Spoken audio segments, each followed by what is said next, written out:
बहुत काम किए हैं। बहन जी ने कभी किसी एक पर्टिकुलर कास्ट के लिए कोई काम नहीं किया है। बीएसपी गवर्नमेंट से हर कोई खुश है। मैं ये नहीं कि मैं इस पार्टी में हूँ इसलिए मैं ये बात बोल रही हूँ। आप जानते हैं, आप लोग भी मीडिया हैं और आप लोगों को मालूम है कि बीएसपी के उसमें गवर्नमेंट में कभी कोई दुखी नहीं रहा है। आज की जो गवर्नमेंट है उससे सब परेशान है। आपने अभी बोला व्यापारी, तो व्यापारी, बिजनेसमैन हो, जनरल पब्लिक हो, चाहे गरीब तबका हो, चाहे अपर कास्ट हो, हर कोई इस बीजेपी सरकार से बहुत परेशान है। आपसे बोल रही है बात कि बसपा सिमट रही है, कहीं नहीं सिमट रही है, खूब फैली हुई है बसपा तो पीएम बनने जा रही है हमारी बहन जी। देखिए नेक्स्ट में पीएम बनेंगी। कि किसी के लिए कोई किसी को यूज़, हमारी पार्टी कभी किसी को यूज़ नहीं करती। हमारी पार्टी में सबका वेलकम है, सबका स्वागत है, ऐसा कुछ नहीं है। देखिए हमारी पार्टी का वैसे भी एक सिद्धांत है, एक प्रोटोकॉल है जिसके अकॉर्डिंग वो पार्टी काम करती है और हम भी उसी के अकॉर्डिंग काम करते हैं।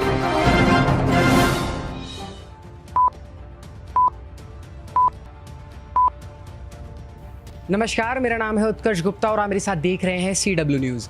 आज के इस साक्षात्कार के खास एपिसोड में हम बात कराने वाले हैं 76 विधानसभा क्षेत्र से बसपा पार्टी ने यानी बहुजन समाजवादी पार्टी ने जिस कैंडिडेट को उतारा है उनसे आज मैं मिलवाने वाला हूं। साक्षात्कार में इनसे कुछ बातचीत होगी, बातचीत करेंगे, जानने की कोशिश करेंगे कि पहले का जीवन कैसा था, बैकग्राउंड कैसा था, किस तरीके से राजनीति में कदम रखा और उसके बाद किस तरीके से लगातार जो राजनीति करियर चलता रहा और अब वर्तमान में क्या है और 2022 में क्या कुछ उम्मीदें हैं। क्योंकि 76 विधानसभा सीट की अगर हम बात करें तो अलीगढ़ में अब तक बसपा पार्टी ने एक भी बार जीत हासिल नहीं की है। इससे पहले भी सपा की यहां पर दावेदारी थी और जीत भी मिली थी और उसके बाद से ही वर्तमान में 2017 में संजीव राजा यहां पर विधायक हैं। अब देखेंगे कि बात करने की कोशिश करेंगे कि बसपा इस बार क्या कुछ नए रणनीतियों के साथ मैदान में उतरने वाली है और क्या कुछ नए जो चीज़ें हैं वो अलीगढ़ के निवासियों को मिलने वाली हैं। आपका बहुत बहुत स्वागत है रजिया खान जी, आपका बहुत बहुत स्वागत है।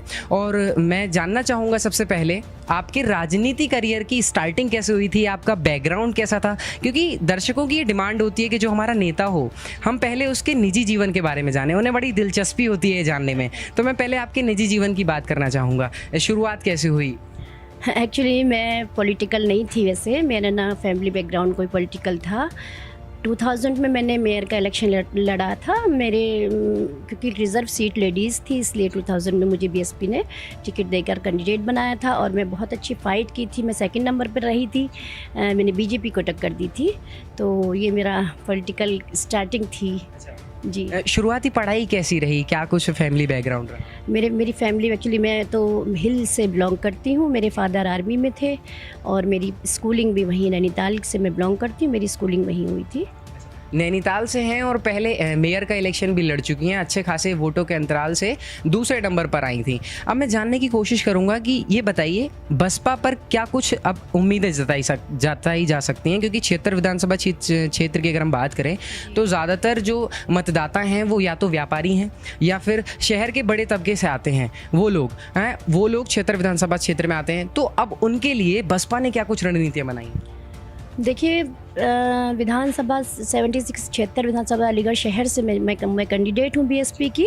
और बीएसपी की रणनीतियाँ बनी हुई हैं। बीएसपी की जब गवर्नमेंट आई है, बहन जी की जब गवर्नमेंट आई है, बहुत अच्छे काम हुए हैं। यूपी में क्राइम पर कंट्रोल रहा है, गुंडागर्दी ख़त्म हुई है, एडमिनिस्ट्रेशन बिल्कुल मतलब बहुत अच्छा काम किया है सबने और सभी लोगों के लिए बहन जी ने बहुत काम किए हैं। बहन जी ने कभी किसी एक पर्टिकुलर कास्ट के लिए कोई काम नहीं किया है। बीएसपी गवर्नमेंट से हर कोई खुश है। मैं ये नहीं कि मैं इस पार्टी में हूँ इसलिए मैं ये बात बोल रही हूँ। आप जानते हैं, आप लोग भी मीडिया हैं और आप लोगों को मालूम है कि बीएसपी के उसमें गवर्नमेंट में कभी कोई दुखी नहीं रहा है। आज की जो गवर्नमेंट है उससे सब परेशान है। आपने अभी बोला व्यापारी, तो व्यापारी, बिजनेसमैन हो, जनरल पब्लिक हो, चाहे गरीब तबका हो, चाहे अपर कास्ट हो, हर कोई इस बीजेपी सरकार से बहुत परेशान है। अच्छा, बीजेपी सरकार से अगर परेशान है तो बसपा को दोबारा मौका क्यों नहीं दिया गया था? देखिए ये तो ऐसी बात नहीं है। हमारा ग्राफ कभी कम नहीं हुआ है, हमारा वोट ऑफ परसेंट कभी कम नहीं हुआ है। वो तो आप जानते हैं कि एक बहुत बड़ा वो रहता है, कोई ना कोई रीज़न होता है कि कभी कोई, लेकिन पब्लिक चेंज चाहती है। पब्लिक अगर बदलाव चाहती है तो क्या कुछ बदलाव देखने को मिल सकते हैं 2022 के बाद? 100% हमारी गवर्नमेंट बनने वाली है इंशाअल्लाह और आप देखिएगा बदलाव होगा यूपी में। हमारी बहन जी सीएम बनेंगी 5वीं बार। अच्छा, 5वीं बार मायावती जी सीएम बनेंगी, आपकी तरफ से दावेदारी की जा रही है। तो क्या कुछ मैं समझना चाहूँगा, क्योंकि अभी अगर हम बात करें क्राइम की तो भाजपा की तरफ से, भाजपा जो कि अभी सत्ता में है, उसकी तरफ से तमाम दावे ठोके जाते हैं कि क्राइम रेट योगी सरकार में पहले से बहुत कम हो गया है। नहीं, ये अब मैं आपको बोलूँ, मैं क्यों बोलूँ, सभी बोल रहे हैं, कम कहाँ हुआ है। क्राइम विनाशी तो सब कुछ हुआ है, सभी कुछ हुआ है, उसमें तो कोई कम कटौती कहीं ना कोई कमी हुई है। हर जगह गुंडागर्दी, डकैती, लूट, अपहरण, हत्याएं, सब बलात्कार, सब कुछ हुआ है। क्या नहीं हुआ है बताएं आप। क्योंकि आप एक महिला हैं तो राजनीति में एक महिला का होना, और अलीगढ़ क्योंकि एक शुरुआत से ही कह सकते हैं कि दंगों में हमेशा से ही रहा है, तो क्या कुछ लगता है कि राजनीति के लिए महिलाएं कितनी सेफ हैं? देखिए, महिलाएं राजनीति के लिए सेफ़ है। सेफ्टी पॉइंट ऑफ व्यू से देखा जाए तो मैं ये कहना चाहूँगी कि महिलाएं सेफ़ होती हैं, और महिलाएं, कोई भी महिला हो, कोई भी लेडी हो, कोई भी बच्ची हो, कभी नहीं चाहती कि वो अनसेफ रहे। वो ये सोचकर ही घर से निकलती है कि सेफ़ रहेगी, लेकिन होता है कि दरिंदगी की भी कहीं कोई हद नहीं है, लिमिट नहीं है, तो इसलिए थोड़ा अनसिक्योर फील करती हैं। वैसा ऐसा कुछ नहीं है। लेडी अपने आप में खुद बहुत बोल्ड होती है और स्ट्रॉन्ग है। लेडी बोल्ड है, स्ट्रांग है, लेकिन पार्टी बोल्ड और स्ट्रांग क्यों नहीं दिखाई दे रही है आजकल? बसपा टूटती फूटती नजर क्यों आ रही है? बिल्कुल, कहाँ टूटती फूटती नजर आ रही है आपको? देखिए ना कितने अच्छे इलेक्शन आपके कितने सारे कैंडिडेट्स को निकाला गया। तो वो बहन जी के ये काम है कि बहन जी को ये नहीं लगता है कि वो कोई सेल्फिश नहीं है। बहन जी हमारी, वो देखती है कि जहाँ कोई भी ज़रा भी कोई कमी है तो उन्हें ये परवाह बिल्कुल कभी नहीं होती है कि मुझे इसका लॉस होगा, नुकसान होगा। वो फ़ौरन डिसीजन लेती हैं। पिछली बार की तुलना में अगर बात करूं तो इस बार चुनावी प्रचार में भी कम दिखाई दिए हैं बसपा के कार्यकर्ता, और बसपा के कार्यकर्ताओं की तरफ से ऐसी कुछ खास प्रतिक्रियाएं भी नहीं दिखाई दी, जैसे कि अभी जो वर्तमान में अलग जो पार्टियां हैं वो बसपा से ज़्यादा सक्रिय। देखिए, हम लोग हल्ला गुल्ला पे बहुत ज़्यादा बिलीव नहीं करते। हम लोग काम करने वाले लोग हैं, हम लोग मिशनरी के लोग हैं।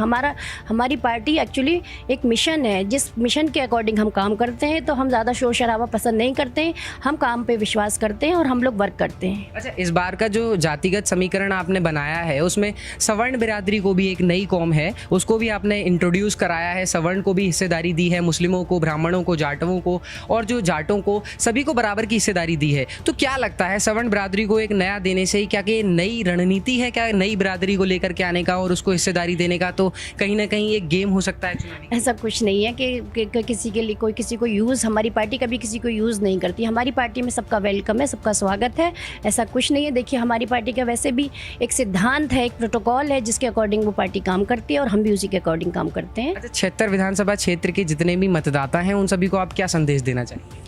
मेरे 76 विधानसभा क्षेत्र नहीं, मेरी अलीगढ़ के पूरे ही आवाम को मैं एक ये मैसेज देना चाहूँगी, ये संदेश देना चाहूँगी, क्योंकि मुझे अलीगढ़ के लोगों से बहुत ज़्यादा उम्मीदें हैं। मुझे अलीगढ़ के लोगों ने कभी इग्नोर नहीं किया है। मुझे हमेशा बहुत भरपूर तादाद में अलीगढ़ की पब्लिक ने वोट दिया है।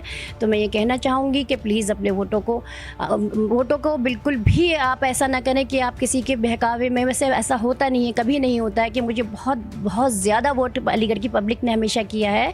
तो यही कहना चाहूँगी कि अपने वोटों का सही जो आपको लगे सिलेक्शन करें और कामयाब करें। मेरा भी सिंबल जो है हाथी निशान है, मेरा हाथी के निशान पर बटन दबा के कामयाब करें। और मैं अलीगढ़ के आवाम की खिदमत के लिए हमेशा तैयार हूँ और हमेशा रहूँगी।